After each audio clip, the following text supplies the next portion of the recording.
Hello, and welcome to this video from Zenatel Academy. This video will show how to play a message when pushing a button, and the station is offline.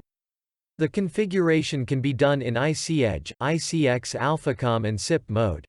This device is currently out of service. Please contact the information desk. Here we will show you how this is done in IC Edge mode. Select Edge Controller, System Configuration and Special Settings.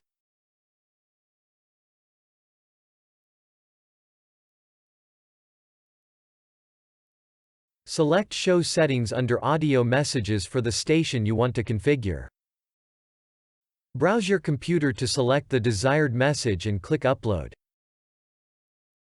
The message will now appear in the list of audio files that are uploaded to the station.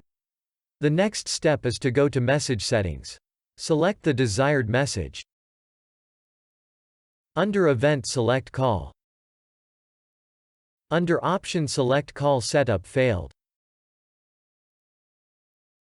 Click Save. The station is now configured to play the message as soon as the call button is pressed and the station is offline. The audio file must be in WAV format with 16-bit resolution, 16 kHz frequency, and single channel.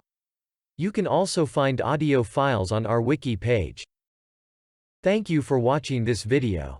For more information, please visit our web pages at zenatel.com, and our wiki pages at wiki.zenatel.com.